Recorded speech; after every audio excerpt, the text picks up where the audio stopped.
आइए मित्रों, सुनाते हैं घटना। ग्रामसी से संघ तक, विचार, संस्कृति और सत्ता का असली युद्ध। 1962 की एक सुबह इटली की एक अदालत में एक आदमी को लाया गया, न हथियारों के साथ, न विद्रोही नारे लगाते हो, बल्कि अपनी शांत गहराई से भरी आंखों में एक विचार लेकर। उसका नाम था आंतोनियो ग्रामसी।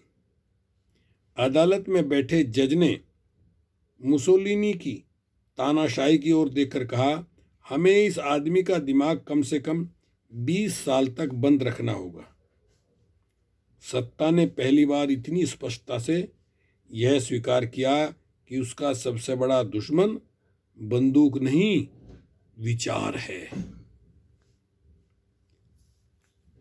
ग्रामसी को जेल में डाल दिया गया, लेकिन वहां उसने जो रचा वह आज भी दुनिया की हर तानाशाही के विरुद्ध एक जलता हुआ मशाल है।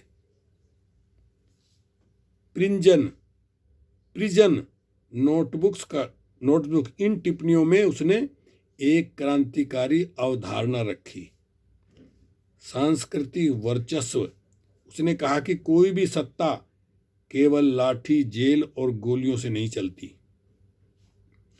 असली सत्ता तब स्थापित होती है जब लोग खुद उस विचारधारा को अपना लेते हैं जो उन्हें दबा रही है। जब गुलामी को वे संस्कृति समझने लगते हैं, जब प्रतिसत्ता को मर्यादा और जातिवाद को परंपरा कहने लगते हैं, तब सत्ता को गोली चलाने की जरूरत नहीं पड़ती।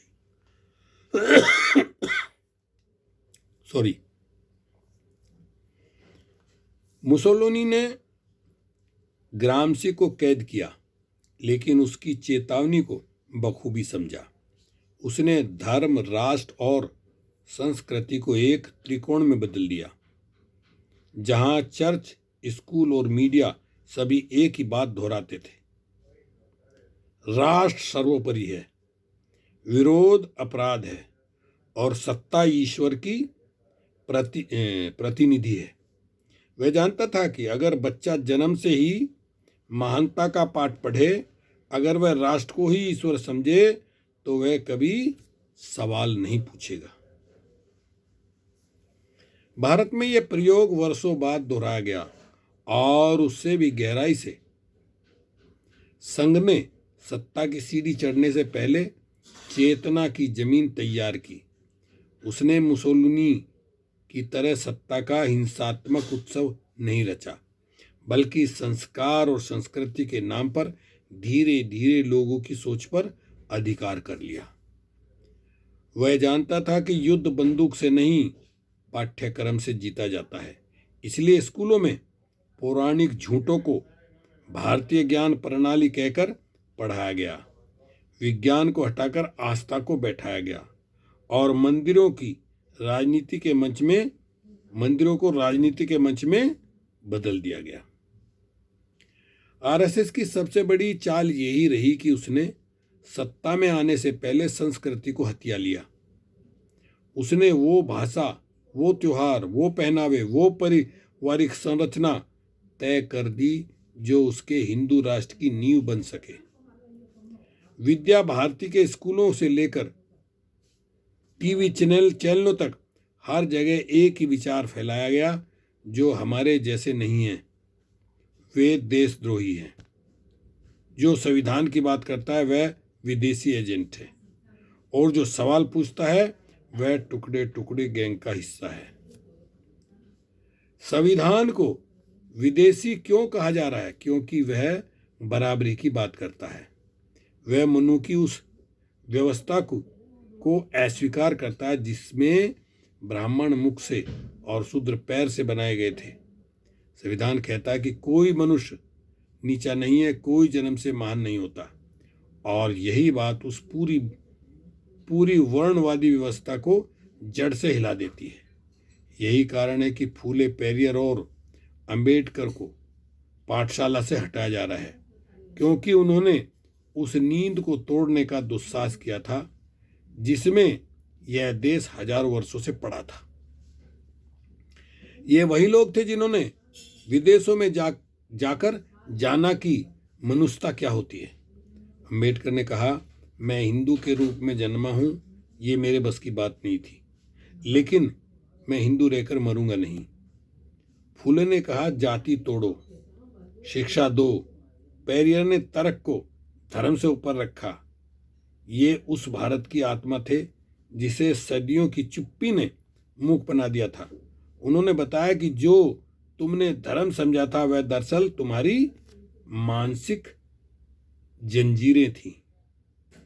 और यह लड़ाई भारत में पहली बार नहीं हो रही, यह तो उस दिन शुरू हो गई थी जब धर्म और सत्ता ने हाथ मिलाया था। यह गठजोड़ इतिहास का सबसे बड़ा पाखंड है। जब भी धर्म सत्ता के साथ आया, उसने मनुष्य को दो स्तरों पर गुलाम बनाया, शरीर पर राज्य का नियंत्रण और आत्मा पर धर्म का। चर्च, शरिया, मनुस्मृति तीनों ने एक ही काम किया, अपने अपने समाज में भेदभाव को ईश्वर की इच्छा बता दिया। यूरोप में गैलीलियो को कैद किया गया क्योंकि उसने विज्ञान की बात की। भारत में दलितों को मंदिरों से रोका गया क्योंकि उन्होंने ईश्वर को छूने की कोशिश की। धर्म जब सत्ता का औजार बनता है, तब वह करुणा नहीं देता, वह अनुशासन और अधीनता मांगता है। संघ का हिंदू राष्ट्र उसी परंपरा की आधुनिक पुनरावृत्ति है। यहाँ गाय की पूजा और स्त्री की आजादी एक साथ नहीं हो सकती। यहाँ संविधान विदेशी है और मनु अपनी परंपरा। यहाँ बच्चा स्कूल में मनु का श्लोक पढ़ता है लेकिन अंबेडकर का नाम नहीं जानता। यहाँ डार्विन की जगह शंकराचार्य पढ़ा जाता है और समानता की जगह रामराज का मिथक। ग्रामसी ने चेताया था, वर्चस्व की सबसे खतरनाक स्थिति वो होती है जब जनता खुद अपने दमन को न्याय समझने लगे। आज का भारत उसी मोड़ पर खड़ा है।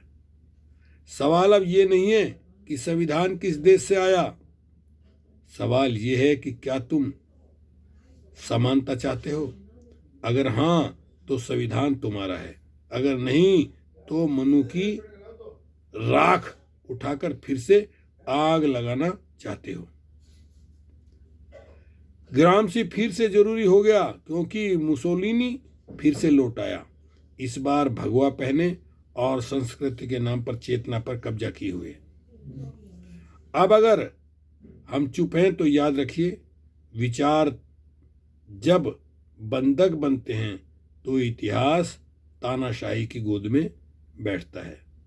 अब तय आपको करना है कि आप इतिहास की किस ओर हैं, उस ओर जहां विचार बंद किए जाते हैं या उस ओर जहां वे फिर से मुक्त होते हैं। जय भारत, जय संविधान। देखिए कितनी अच्छी और सच्ची बात है। वीडियो को शुरू से आखिर तक देखिए, औरों को सेंड करिए।